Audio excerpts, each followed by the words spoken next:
रहा हूँ उसका फोन एक बार गोल्ड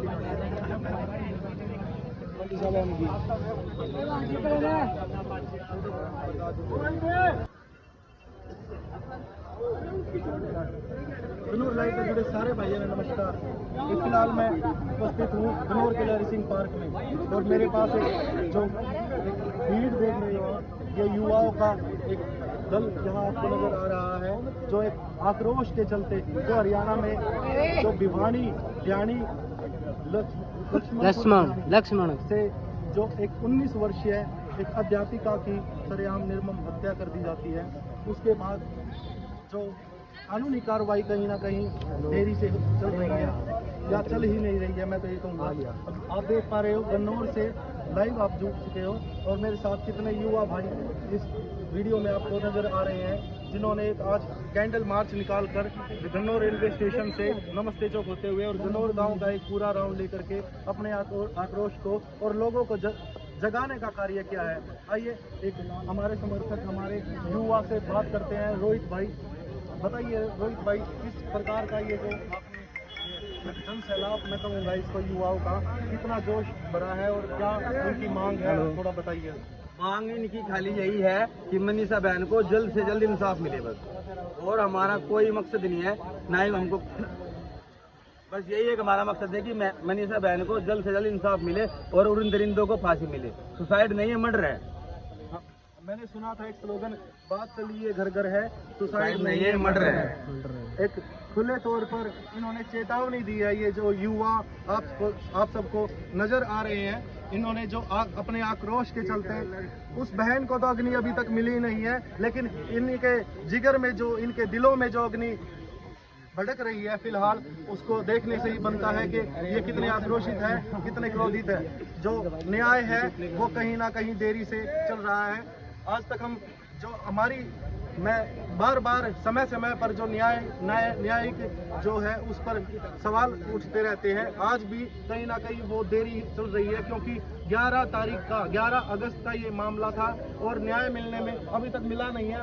हो सकता है पता नहीं कितना और समय इसमें लगेगा। इसीलिए मैं कैमरामैन को बताना चाहूँगा, एक बार दिखाएं कि कितने जो युवा भाई है वो सब मिलकर के यहाँ एक मार्च निकाल करके लहरी सिंह पार्क तक पहुँचे हैं, अपनी आवाज़ को ऊपर तक पहुँचाने के लिए।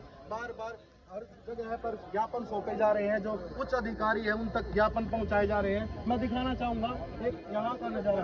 रोहित भाई आइए मेरे साथ। सभी तो इन्होंने आज इसको मनीषा की याद का स्मारक बना दिया है। इन्होंने मनीषा हमारी बहन एक अध्यापिका, मैं चाहता हूं कि पूरा अध्यापक उत्तर भारत पूरा भारत इस लड़ाई में कूद पड़े और मनीषा को इंसाफ दिलाने की आवाज को बुलंद करे। आप देख पा रहे हो तिरंगे का जो ये स्मारक था, आज इसको मनीषा की याद का स्मारक में बदल दिया गया है। और साथ ही आप देख पा रहे हो जो युवाओं का जोश है। और भी मैं अपने भाइयों से बात करूंगा। रोहित भाई आप आगे आइए, एक मिनट हमारे साथ है वार्ड 10 सेटिंग प्रधान। आप बताइए थोड़ा, आप किस प्रकार अपनी बात ऊपर तक पहुँचाना चाहते हो, क्या सुझाव देना चाहते हो आप? देखिए भाई, ये भिवानी के अंदर में ये जो भी कुछ हुआ है मनीषा बेटी के साथ में, मनीषा बहन के साथ में, वो बड़ी ही दुखदायक घटना है। और पुलिस वाले जो है, प्रशासन सरकार इस चीज़ को किसी और वे में लेके चली गई है, जबकि वो एक हत्या है। जबकि आज पता चला है, कल 17 तारीख को पोस्टमार्टम की रिपोर्ट में बताया गया है कि मनीषा ने कोई जहर खा रखा था। अरे जहर खा रखा था तो वो उसने अपने जहर खाने के बाद में गला थोड़ी ना काट लिया उसने, ठीक है। और ऑर्गन्स जो उसके गायब है, हत्या करने वाला जहर दे के ये गला भी काट सकता है, ये भी हो सकता है।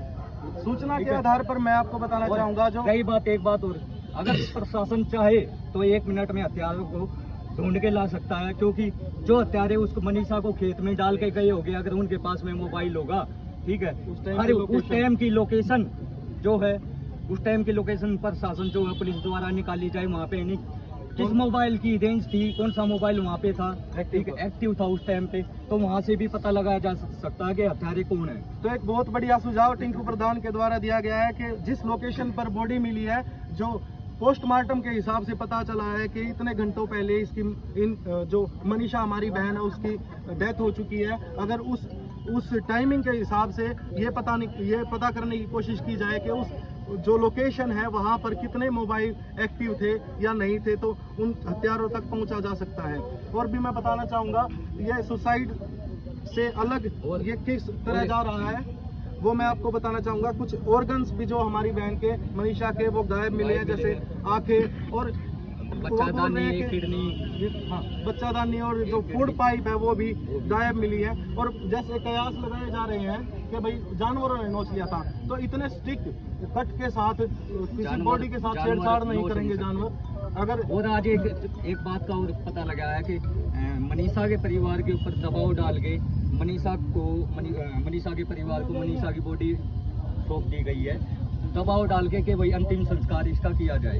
ठीक है, अब ये कल पता लगेगा भाई, या थोड़ी देर में पता लगेगा अंतिम संस्कार हुआ या नहीं हुआ है।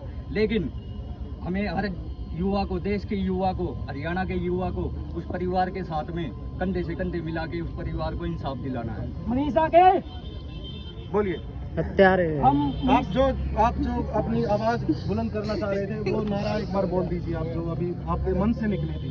मनीषा के हत्यारों को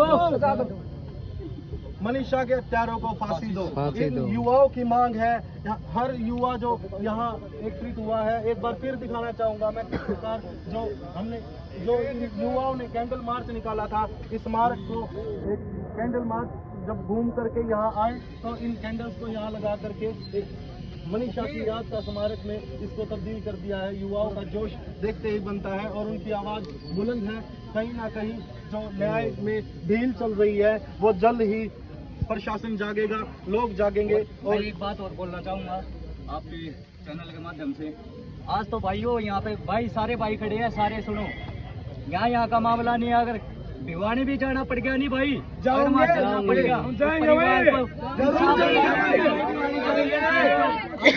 यहाँ कैंडल मार्च करके ना हमारा काम पूरा हो गया, हमने इंसाफ दिला दिया। नहीं अगर भिवानी भी जाना पड़ गया तो भाई युवा सारे साथी अपना पल्ले तक पीछे फूक के न, चाहे कुछ भी कैसे भी करके जाना पड़ियो, भिवानी पहुंचेगे भाई। पूरा गन्नौर साथ है भाई, दिक्कत नहीं है। भिवानी में पहुंचेगा, संसद में पहुंचेगा भाई, यह बात नहीं उठी दो भाई।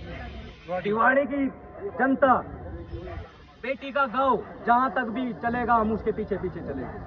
बेटी का गांव और बेटी के परिवार को एक मैसेज देने की कोशिश की है यहाँ के गन्नौर के युवाओं ने कि वो अकेले नहीं है। हर कोने से जो लोगों के आक्रोश द्वारा हम वीडियोस के माध्यम से देख सकते हैं कि वो न्याय के लिए जो अपनी आवाज़ बुलंद कर रहे हैं और उन तक पहुंचाने की कोशिश कर रहे हैं। कुछ अपनी आवाज़ पहुंचा रहे हैं और कुछ लोग दूर वहां उनके गांव पहुंच रहे हैं उनके परिवार से मिलने के लिए, उनको ये जताने के लिए, उनकी इस दुख घड़ी में उनका साथ देने के लिए और उनको बताने के लिए कि इस दुख की घड़ी में आप अकेले नहीं हो। पूरा युवा समाज, पूरा अध्यापक समाज और जो पूरे समाज के जो जागरूक इंसान है वो आपके साथ खड़े हैं।